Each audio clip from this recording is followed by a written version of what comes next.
सूर्य भगवान की जय हो, सूर्य भगवान की जय हो। सूर्य और चांद इस पृथ्वी के सबसे साक्षात देवता है, जो हमें प्रत्यक्ष उनके सर्वोच्च दिव्य स्वरूप में दिखाई देते हैं। वेदों में सूर्य को जगत की आत्मा कहा गया है। समस्त चराचर जगत की आत्मा सूर्य ही है। सूर्य से ही इस पृथ्वी पर जीवन है।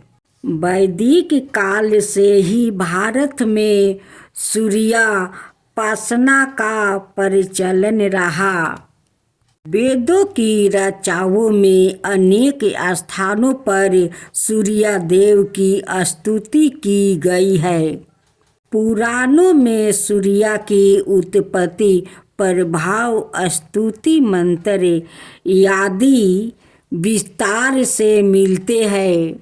ज्योतिष शास्त्रों में नवग्रहों में सूर्य को राजा का पद प्राप्त है।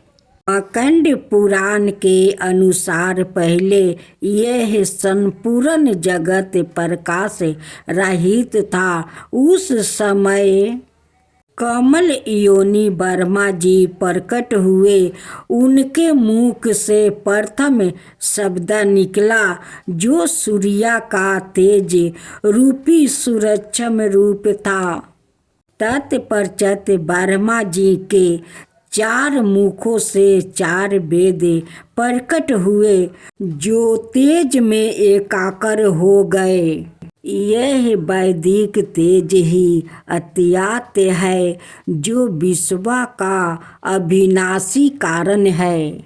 वेद स्वरूप सूर्य ही सृष्टि के उत्पादन, पालन, संहार के कारण है।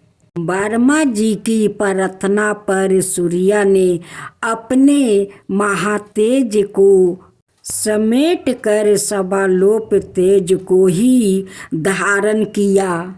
सृष्टि रचना के समय ब्रह्मा जी के पुत्र मरीचि हुए, जिनके पुत्र ऋषि कश्यप का विवाह आदित्य से हुआ। आदित्य ने घोर तपस्या द्वारा भगवान सूर्य को प्रसन्न किया, जिन्होंने उसकी इच्छा पूर्ति के लिए सुषमा नाम की किरण से उसके गर्भ में प्रवेश किया। गर्भ वास्तव में भी आदित्य चंद्रायन जैसे कठिन व्रतों का पालन करती थी। ऋषि राज कश्यप ने क्रोधित होकर आदित्य से कहा, तुम इस तरह उपवास राख कर गर्भस्थ शिशु को क्यों मारना चाहती हो? यह सुनकर देवी आदित्य ने गर्भ के बालक को उदर से बाहर कर दिया, जो अपने अत्यंत दिव्य तेज से जब लीत हो रहा था। भगवान सूर्य शिशु रूप में उस गर्भ से प्रकट हुए। आदित्य को मरीचि में टंडम कहा जाने के कारण यह बालक टंड नाम से प्रसिद्ध हुआ। ब्रह्मा पुराण में आदित्य के गर्भ से जन्म सूर्य के अंश को दिव्य स्वन कहा गया है।